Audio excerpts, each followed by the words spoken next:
हरे कृष्ण। तो आप सभी भक्तों का हार्दिक स्वागत है आज के श्री गौड़ कथा में। हम लोग आज चर्चा कर रहे हैं श्री चैतन्य भागवत के आदि खंड के अध्याय 10, मैरिज विद श्री लक्ष्मी प्रिया। तो हम लोग इसी अध्याय पे सुबह चर्चा कर रहे थे, तो इसमें भगवान के शुरुआत के इन श्लोकों में भगवान का जो विद्या विलास की लीला है उसका वर्णन किया गया है। तो ऐसे ही विद्या विलास यानी स्कॉलेस्टिक पास टाइम इसको बोलते हैं। भगवान अद्भुत तरीके से ज्ञान का प्रदर्शन करते हैं। भगवान जिस रूप में आते हैं उसमें जो है उसके जो फीचर्स होते हैं उसमें एक्सेल कर देते हैं। एक्सीलेंट तरीके से उसका जो है प्रदर्शन करते हैं। जब क्षत्रिय बन के आते हैं तो ऐसा क्षत्रिय बनते हैं कि न भूतो न भविष्य, कोई भूतकाल में भी भविष्य काल में भी तुलना नहीं कर सकता है। और जब अब इस श्री चैतन्य महाप्रभु के रूप में ब्राह्मण बन के आए हैं, और ब्राह्मणों का क्या होता है, ब्राह्मणों को भी सतोगुण में है ब्राह्मण, लेकिन उनको भी एक अहंकार रहता है विद्या विलास का, कि हम बहुत विद्वान हैं, बहुत ज्ञानी हैं, हमारे पास बहुत शास्त्रों का ज्ञान है, संस्कृत जानते हैं, हम तर्क वितर्क करना जानते हैं। तो इस प्रकार से उनको भी एक ये भौतिक सुख प्राप्त होता है। इससे वो भी जैसे क्षत्रिय होते हैं ना, तो क्षत्रिय युद्ध कर करके पूरे एक स्थान से दूसरे स्थान ट्रेवल करते रहते हैं, अपना साम्राज्य बढ़ाते रहते हैं। वैसे ब्राह्मण भी ऐसे ही करते थे, वो एक स्थान से दूसरे स्थान जाते रहते थे और शास्त्रार्थ करके अपनी विजय पताका बढ़ाते रहते थे। ऐसे क्षत्रिय बड़े बड़े हाथी में बैठ करके बहुत सारे अपने सांगो पांग लेकर के चलते थे और खूब अभिमान में रहते थे, है ना, छाती ऊंचा करके निकलते थे। तो इसी प्रकार से पहले के ब्राह्मण भी, ऐसे ब्राह्मण जो बड़े विद्वान होते थे, बहुत सारे शास्त्र जानते थे, तो वो भी कई बार ऐसे हाथियों में बैठ बैठ के जाते थे। जैसे केशव काश्मीरी है, कश्मीर का रहने वाला एक केशव पंडित था, तो वैसे ही दिग्विजयी था। दिग्विजय मतलब चारों डायरेक्शन में जिधर भी जाता था वो विजय प्राप्त कर लेता था। तो वो भी वैसे ही अपने सांगोपांग को लेकर के अपने शिष्यों को, और एक उसके पास एक बैलगाड़ी थी, या बैलगाड़ी या हाथी कुछ तो था, उसमें स्पेशली वो सारे शास्त्रों की पोथी रखी हुई थी। जैसे क्षत्रिय लोग चलते थे तो उनके पास रथ में सब कुछ अस्त्र शस्त्र होते थे, तो वो जो ब्राह्मण था दिग्विजय केशव पंडित, उसके पास सारे शास्त्रों की पोथी थी, और खुद वो एक हाथी में बैठ के बढ़िया छाती ऊंचा करके निकला करता था जय पताका लेकर के, और उसके बहुत सारे शिष्य उसको फॉलो करते थे, गुणगान करते हुए जाते थे। तो इस प्रकार से जब भगवान श्री चैतन्य महाप्रभु आए ब्राह्मण के रूप में, तो दिखाए कि क्या होता है असली ब्राह्मण। अब सुनो। तो श्री चैतन्य महाप्रभु बचपन से ही 6 7 8 साल की उम्र से ही स्कॉलेस्टिक पास टाइम करना प्रारंभ कर दिए। पौगंड लीला बाल्य लीला जैसी समाप्त हुई और जैसे उनको स्कूल भेजना चालू कर दिए जगन्नाथ मिश्र सची देवी, तो 2 3 दिन में ही सब सीख गए, अल्फाबेट वगैरह कैसे लिखना है, लिखना लिखना पढ़ना 2 3 दिन में ही सीख गए। उसके बाद फिर धीरे धीरे धीरे धीरे कुछ ही दिन में शास्त्र व्याकरण सब सीख गए, और जब विद्यार्थी थे तब खुद टीचर भी बन गए, और अपने टीचर्स को भी चैलेंज कर देते थे। टीचर्स के साथ भी तर्क वितर्क। तर्क वितर्क मतलब आज के समय में जैसा तर्क वितर्क वो नहीं, और जिसको आज के समय में तू मैं बोलते हैं वो नहीं।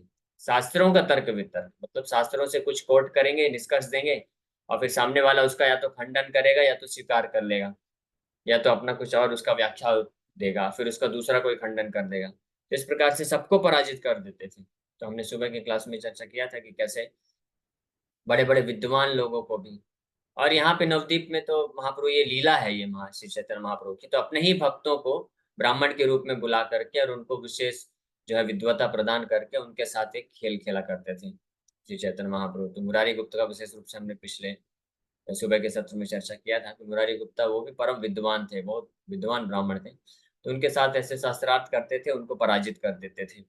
मुरारी गुप्ता एज में काफी बड़े थे, लेकिन फिर भी श्री चैतन्य महाप्रभु निमाई पंडित के पांडित्य से प्रभावित होकर के वो डिसाइड कर लिए कि अब मैं आपका स्टूडेंट बनता हूँ, आप मुझे शिक्षा दीजिए।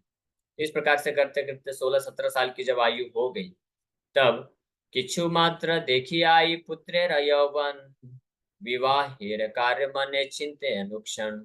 तो आई मतलब माता जी, सची माता जी, जब देखी कि उनका पुत्र जो है यौवन की अवस्था को प्राप्त कर लिया है लगभग, तब उनके दिमाग में ख्याल आने लग गया अब इसका विवाह करना चाहिए। सेई नवद्वीपे वैसे एक सुब्राह्मण वल्लभाचार्य नाम जनके रसम। तो उसी नवद्वीप में एक बड़े ही जो है योग्य ब्राह्मण थे जिनका नाम वल्लभाचार्य था। जो कि वास्तव में जनक महाराज के ही अवतार थे। तो वो वल्लभाचार, ये वल्लभाचार अलग है। जो हम लोग पुष्टि मार्ग में वल्लभाचार सुनते हैं वो डिफरेंट है, कंफ्यूज मत होइएगा। वो भी है चैतन्य महाप्रभु की लीला में वल्लभ भट्ट। वल्लभ, तीन वल्लभ हैं यहाँ पे। एक वल्लभ भट्ट जो कि अभी पुष्टि मार्ग में वल्लभाचार्य के नाम से फेमस है, जिनको वो उनके जो अनुयायी हैं उनको महाप्रभु बोलते हैं। और एक वल्लभाचार्य यहाँ पे हैं जो श्री चैतन्य महाप्रभु के ससुर बने, लक्ष्मी प्रिया माता जी के पिताजी, ये नवदीप वासी हैं। और एक वल्लभ हुए वो अनुपम हैं, हुए रूप सनातन गोस्वामी के छोटे भाई, तो वो भी, उनका भी नाम वल्लभ था। बाद में उनका नाम फिर उनका नाम महाप्रभु ने वल्लभ रखा था, पहले उनका नाम अनुपम था। तो इस प्रकार से तीन वल्लभ हुए। तो ये जो वल्लभाचार है ये डिफरेंट है। और पुष्टि मार्ग के जो वल्लभाचार है वो डिफरेंट है। पुष्टि मार्ग के जो वल्लभाचार है वो भी श्री चैतन्य महाप्रभु के महान भक्त हुए। उनको लेकिन उनका जो रस है, मूड था, डिफरेंट था, तो इसलिए उनको एक अलग संप्रदाय का आचार्य बना करके महाप्रभु ने उनको प्रेरित किया, उधर आप आगे सेवा बढ़ाइए।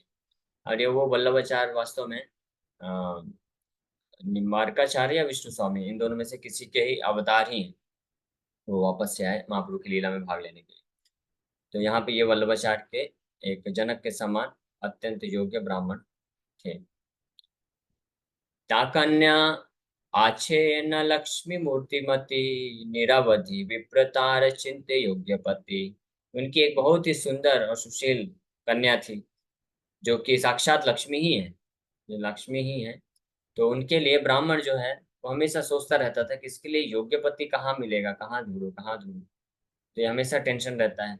जिनके भी घर में कोई ऐसी कन्या है जो बहुत सुंदर है, एक्सेप्शनली, जो सुंदर हो, सुशील हो, बहुत कई तरह से, हर तरह से योग्य हो, तो फिर उनके लिए भी टेंशन हो जाता है कि अब इसके लिए योग्य वर कहाँ से प्राप्त करें। जैसे माता सीता के लिए तो जनक महाराज हमेशा चिंतित हो गए, क्योंकि माता सीता जब छोटी बालिका ही थी तो ऐसे ही खेल खेल में झाड़ू लगाते लगाते शिव जी के धनुष को एक हाथ से उठा दिया और वहां पे सफाई करके वापस रख दिया। और जनक महाराज ये सुन के बिल्कुल आश्चर्यचकित हो गया, अरे बाप रे, ये क्या कर दिया इसने। जैसा शिव धनुष जिसको 300 लोग उठा नहीं पाते थे, वो शिव धनुष एक गाड़ी में रखा हुआ था, उस गाड़ी में पहिए हैं, तो 300 लोग बहुत बड़ी मेहनत करके उस गाड़ी को धक्का दे पाते थे, उठाना तो दूर की बात है। ऐसे शिव धनुष को माता सीता जो है छोटी बालिका के रूप में खेल खेल में एक हाथ से उठा करके नीचे सफाई करके वापस रख दिया। तो जब ये सुने जनक महाराज तो बड़े बड़े उनको आनंद तो हुआ कि मेरी बालिका कोई अद्भुत बालिका है, कोई साधारण बालिका नहीं है। लेकिन साथ ही साथ में उनको अब चिंता भी सताने लग गई कि अब इसके लिए योग्य वर कहाँ से ढूंढेंगे। यानी अगर इसका पति होना चाहिए तो वो भी इससे कमजोर तो नहीं होना चाहिए, पति तो एक स्टेप ऊपर ही होना चाहिए, तभी तो पत्नी उसको सरेंडर करेगी ना। अगर पति एक स्टेप योग्यता में कम है तो फिर पत्नी कैसे समर्पण कर पाएगी, तो इसलिए वो मिसमैच हो जाएगा। हाँ। तो जितने पत्नी के जितने गुण होते हैं, स्त्री के, लड़की के जितने गुण हैं सुंदरता में, बुद्धि में, और अन्य अन्य जितने भी व्यवहार में जितने भी गुण होते हैं, जो लड़का है उसके पास उससे ज्यादा होना चाहिए, तब ऐसा मैच जो है परफेक्ट मैच होता है। हाँ। आज के समय में इसीलिए इतने सारे डिवोर्स क्यों होते हैं, क्योंकि लड़की तो खूब कमाती है, गवर्नमेंट जॉब है, 1-1 लाख रुपए का महीने का उसका तनख्वाह है, और पति जो है बेचारा, जो लड़का है वो तो कुछ करता ही नहीं है, उसका जॉब ही नहीं लग रहा है। तो ये मिसमैच हो जाता है, तो इसलिए फिर लड़ाई होते हैं, फिर डाइवोर्स हो जाता है। तो लेकिन वैदिक सभ्यता में इन सब चीजों का ध्यान रखा जाता था, तो जनक महाराज इस प्रकार से चिंतित थे, इसलिए उनको ये ना चाहते हुए भी ये शर्त रखना पड़ा कि केवल वही अ, लड़का या वही राजकुमार योग्य बनेगा, सीता माता, मेरी बालिका सीता का हाथ लेने के लिए, जो इस शिव धनुष को उठा करके इस पे प्रत्यंचा चढ़ा सके। और कोई नहीं कर पा रहा था प्रैक्टिकली, रावण भी फेल हो गया, रावण भी नहीं कर पाया, इसलिए वो हमेशा चिंतित रहते थे कि कहीं मेरी जो बेटी है, बालिका है, अविवाहित न रह जाए, क्योंकि अयोग्य वर से तो विवाह नहीं कर सकते हैं, वो तो उचित नहीं है, वो तो गड़बड़ हो जाएगा। तो इसी प्रकार से यहाँ पे भी माता लक्ष्मी, इनका नाम है लक्ष्मी प्रिया के नाम से यहाँ पे आई। तो ये वल्लभाचार्य की पुत्री नवदीप में ही है।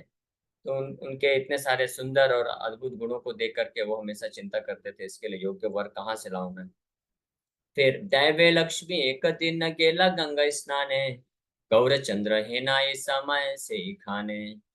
तो एक दिन बाई चांस तो क्या होता है, लेकिन योग माया के अरेंजमेंट से जो है माता लक्ष्मी लक्ष्मी प्रिया माता जी गंगा में स्नान करने के लिए गई, और वहां पे गौरीचंद्र भगवान भी उसी समय पे उपस्थित थे। निज लक्ष्मी चीनिया हासिल गौरचंद्र, लक्ष्मी ओ वंदिल मने प्रभु पद द्वंद्व। तो गौरीचंद्र भगवान जैसे ही लक्ष्मी प्रिया माता जी को देखते हैं तो वो तो पहचान गए, रे तो मेरी ही लक्ष्मी। तो देख करके स्माइल करते हैं, हंसते हैं। और माता लक्ष्मी, लक्ष्मी प्रिया माता जी भी मन ही मन उनके चरण कमलों का आश्रय लेती हैं और उनको प्रणाम करते हैं। ये मन ही मन में हो रहा है, क्योंकि बाहरी दृष्टिकोण से तो अभी नवदीप धाम में कोई जानता नहीं है कि ये गौरीचंद्र भगवान साक्षात नारायण है और लक्ष्मी प्रिया साक्षात माता लक्ष्मी माता ही है। तो ये दोनों जो हैं इटरनली, यानी नित्य सनातन एक दूसरे के पति पत्नी हैं। तो इसलिए लोक व्यवहार में तो बस मन में इस प्रकार से रिकॉग्नाइज कर लिए। हे न मते दोहे चीनी दोहे घरे गेला, के बुझीते पारे गौर सुंदर रखेला। तो इस प्रकार से एक दूसरे को पहचानने के बाद दोनों घर में चले गए। तो कौन समझ सकता है भगवान श्री गौर सुंदर के इस प्रकार की लीलाओं को। तो ये अद्भुत लीला है, भगवान कैसे अलग अलग तरीके से लीला करते हैं। भगवान रामचंद्र भी जब गए तो सीता माता को देख करके पहचान गए, तो मेरी ही नित्य अर्धांगिनी है, और माता सीता भी जान गई। लेकिन लीला कर रहे हैं तो उसको लीला उस रस को, विवाह के रस को आस्वादन करने के लिए भगवान इस प्रकार से लीला करते हैं कि धीरे धीरे क्रमशः विवाह तक लेके जाते हैं। ईश्वर इच्छाए विप्रवन मालिना, से ही दिन गेला ते हो सची देवी स्थान। अब भगवान की इच्छा से, यानी भगवान इस प्रकार से अरेंजमेंट किए कि उसी दिन एक वनमाली नाम का ब्राह्मण सची माता के घर में पहुंचता है। नमस्कारी आय रे वसीला तुझ पर, आसन दिले ने आई करिया आदर। तो वो जो द्विजवर है ब्राह्मण माता सची के घर पे जाता है और उनको, माता सची को प्रणाम करता है। माता सची उसको बड़े आदर पूर्वक बैठने के लिए आसन देती है। आए रे बोले ने तबे वन मालियाचार, पुत्र विवाह हेर के ने न चिंता कार। तो वनमाली आचार्य माता सची को पूछते हैं ऐसे बात करने के दौरान कि आप अपने पुत्र के विवाह के लिए कुछ विचार विमर्श कर रही हैं कि नहीं कर रही हैं। आपका पुत्र अभी तो युवा हो गया है, यौवन हो गया है, यौवन को प्राप्त कर लिया है। तो आप उसके बारे में, उसका विचार का आपका क्या, उसके विवाह के बारे में आपका क्या विचार है। फिर ऐसे बोलते हुए वो खुद ही बता दिए कि वल्लभाचार्य कुले सीले सदाचार्य, निर्दोष वैसे न नवदीप पेर भीतरे। कि नवदीप, नवदीप में एक बड़े योग्य ब्राह्मण हैं, उनका नाम है वल्लभाचार्य, जो कि बहुत ही ऊंचे ब्राह्मण जाति में पैदा हुए हैं। और वो बड़े शुद्ध हैं, निर्दोष, और बड़े अच्छे से उनका व्यवहार है, सुशील हैं, और भी अन्य बहुत सारे गुणों से के भंडार हैं। तान कन्या लक्ष्मी प्राय रूपे सीले माने, से संबंध कर यदि इच्छा है मने।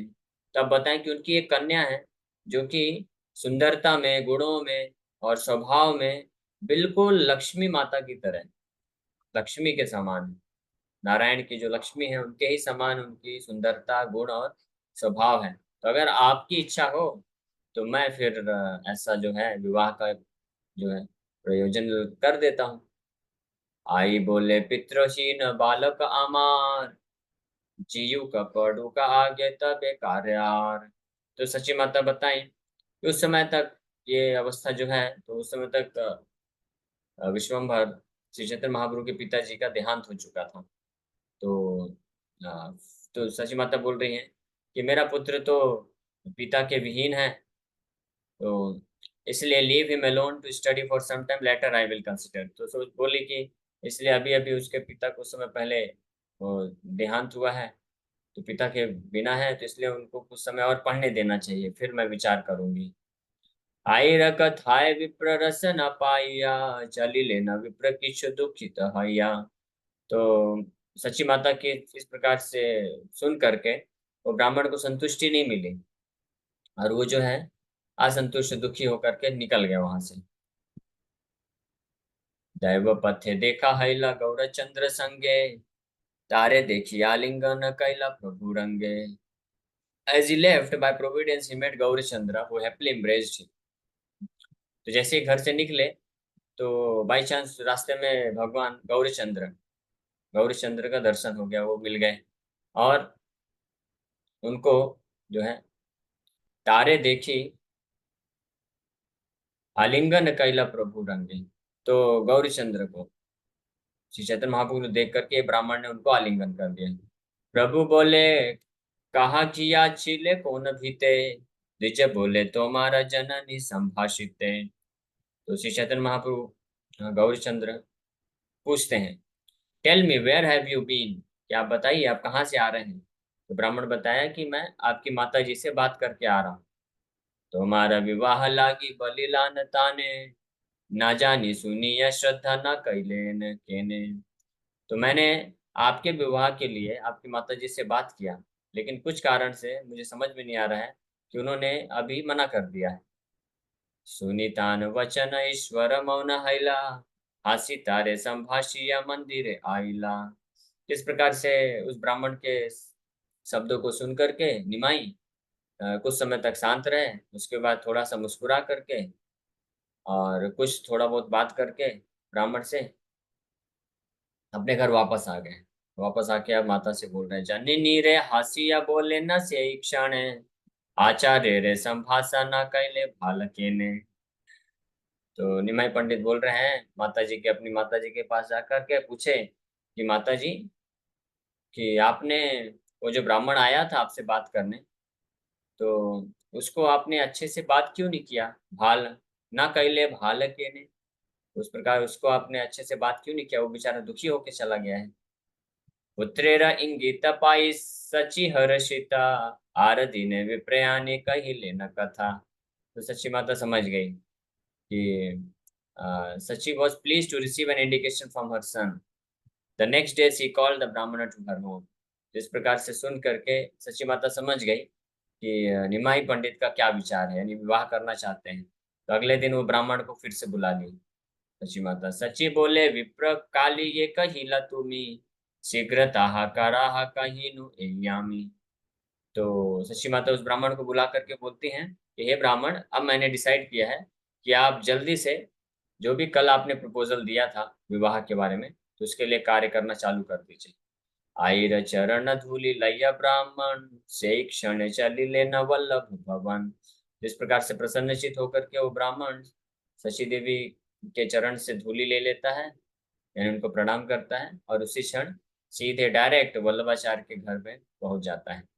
वल्लभाचार्य देखी संभ्रम तहाने, बहुमान करी वसाई लेना आसने। वल्लभाचार्य उस ब्राह्मण को देख करके बहुत उसको आदर पूर्वक आसन प्रदान करते हैं।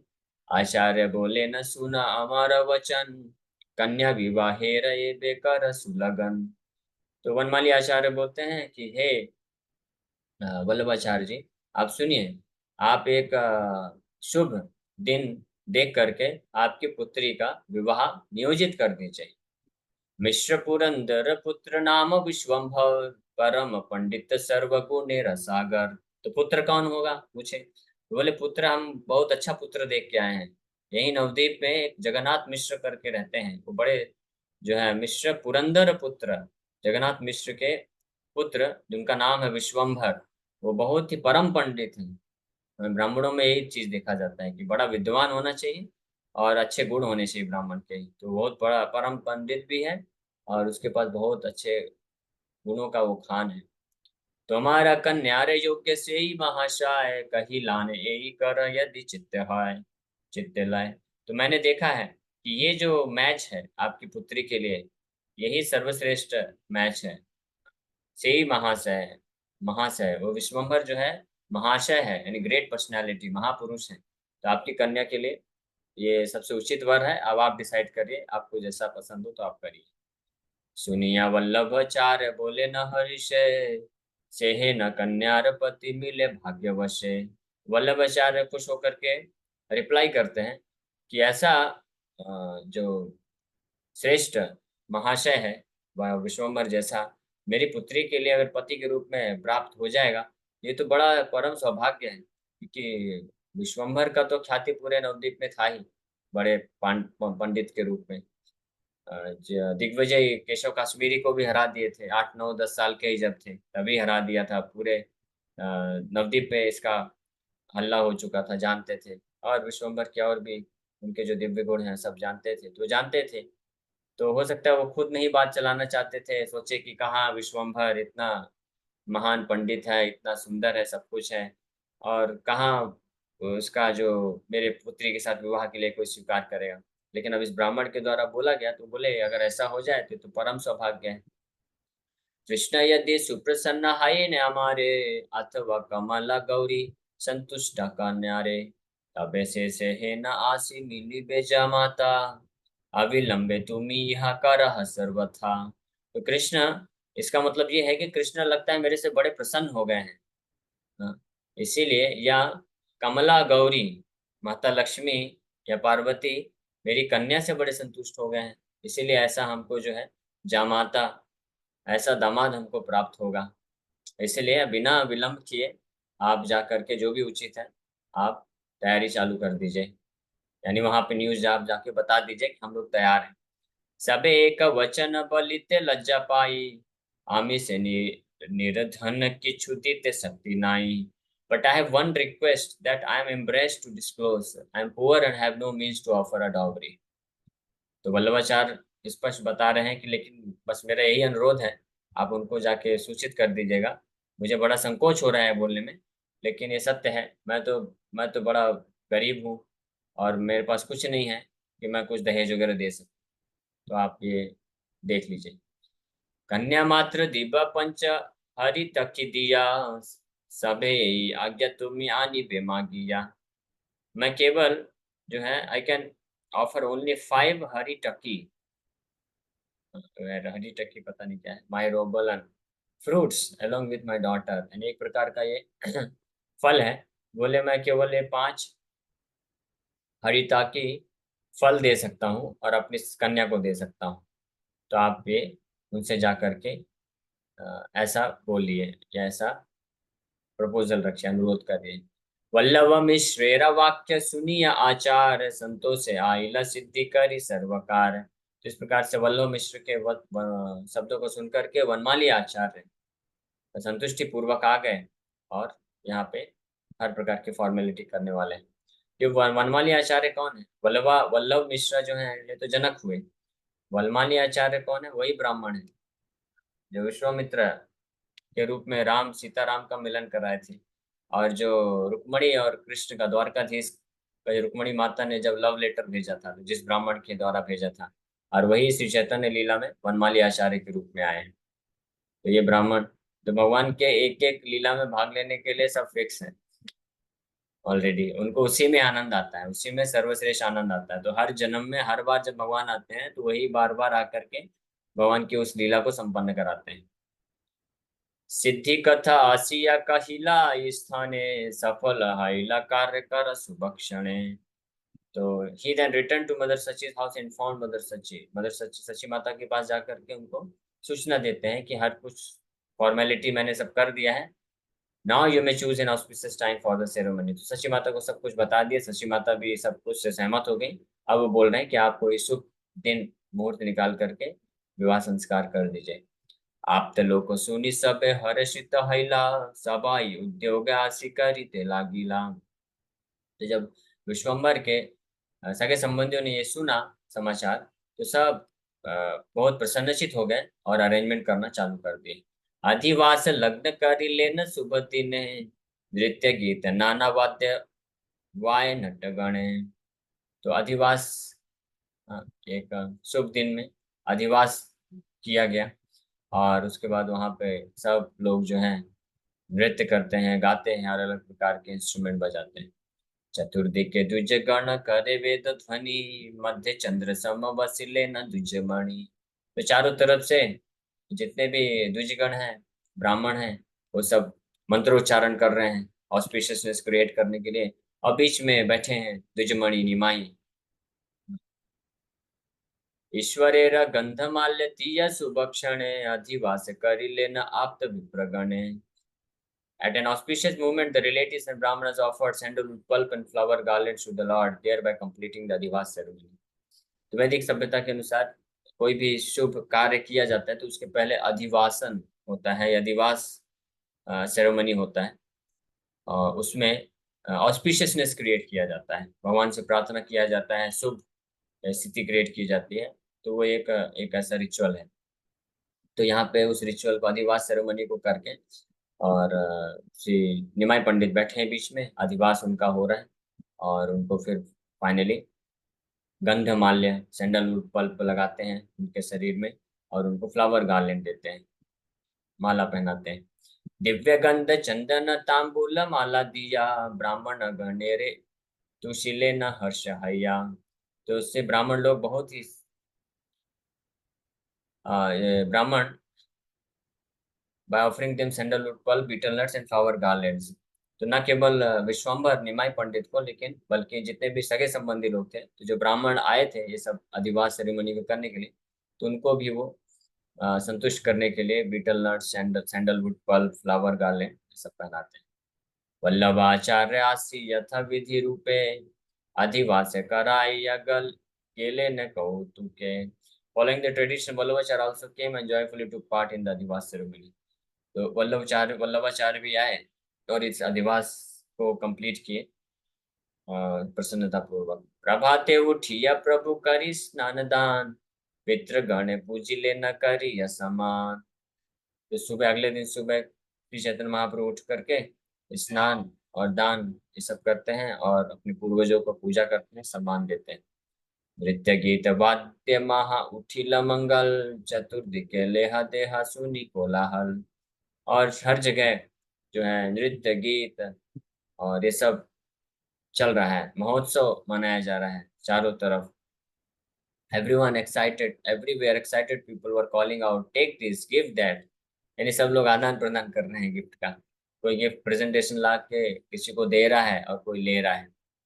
इस प्रकार से ये महोत्सव चालू हो गया अगले दिन से।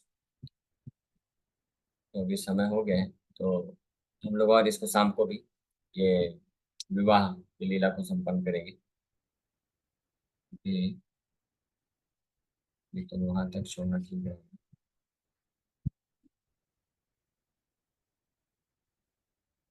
ये काफी वर्णन है, अभी लगभग आधा हुआ है, अभी तो स्टार्ट हुआ है, विवाह चालू नहीं हुआ है। विवाह चालू होगा तो इसमें कैसे अन्य अन्य देवी देवता लोग भी भाग लेते हैं, इसका भी वर्णन प्राप्त हो। तो हम लोग शाम के क्लास में भी इस प्रकार से चर्चा। तो अभी तक हमने ये चर्चा किया, श्री चैतन्य महाप्रभु का विवाह अरेंज हो गया, और उसके बाद अधिवास हो जाता है, यानी विवाह के पूर्व जो एक सेरेमनी होती है ऑस्पिशियसनेस क्रिएट करने के लिए, वो हो जाता है। और उसके पश्चात अब विवाह के दिन क्या क्या होता है, किस प्रकार का कोलाहल होता है, कैसे कैसे लोग महोत्सव करते हैं, इसका वर्णन हम लोग कल शाम को क्लास में करते हैं। Hare Krishna. Thank you very much. किसी वक्त का कोई प्रश्न है तो पूछ सकते हरे हैं। सब लोग कृष्ण सुन रहे प्रभु हैं जी। तो यस। प्रभु जी, जैसे एक मन में आया प्रश्न कि लक्ष्मी जी का स्वरूप थी अगर वो, जैसे माता जी जो थी, तो उनके घर में फिर ऐसे आर्थिक रूप से जैसे कमजोर क्यों बताया उनके पिता को? हरे कृष्ण। ब्राह्मण है, ब्राह्मण के घर पे आए। अन्य अन्य अवतार में जब भगवान आए तो मोस्टली क्षत्रिय के यहाँ, क्षत्रिय के रूप में आते हैं, तो वो तो बहुत संपन्न रहते हैं। जैसे जनक महाराज ने जब माता सीता का जिस प्रकार से विवाह किया है, तो बड़े भव्य ऐश्वर्य के साथ किया है, बहुत दहेज भी दिया। हाँ, इतना दहेज वर्णन है, आप पढ़ेंगे रामायण में, आगे चल के आएगा। इतना दहेज में इतना सब कुछ भेजा है, ज्वेलरी, हाँ, और ये सब सोना चांदी और अन्य अन्य जितने भी थे, कि जनक दशरथ महाराज का जो, उनका जो भंडार था वो पूरा भर गया, राजमहल भर गया, और अपने राजमहल के सामने उनको रखना पड़ा, ऐसे ही खाली जगह में, और उसका पहाड़ बन गया। इतना भेजा था प्रचुर मात्रा में दहेज। तो वही जनक महाराज अब यहाँ पे आए हैं ब्राह्मण रूप लेकर के। तो ब्राह्मण जो होते हैं प्राय गरीब होते हैं, तो वो इस प्रकार से लीला चल रही है। जैसे क्षत्रिय के रूप में जब क्षत्रिय अवतार लिए थे, तो क्षत्रियों में विवाह इतनी आसानी से नहीं होता है, भगवान कृष्ण हो या भगवान राम हो, उनको मेहनत करना पड़ा, कुछ ना कुछ एडवेंचरस तरीके से वो जो है अपनी नित्य अर्धांगिनी पत्नी को प्राप्त किए, माता सीता को, रुक्मिणी को। लेकिन ब्राह्मण मतलब विवाह सरल, सिंपल, गए एक दूसरे से बात किए, हो गए। तो इस प्रकार से, तो जिस रूप में भगवान आते हैं तो उस प्रकार के उसको स्वीकार करते हैं, और वो भी एक लीला होती है, वो भी उस प्रकार से एक रस आस्वादन।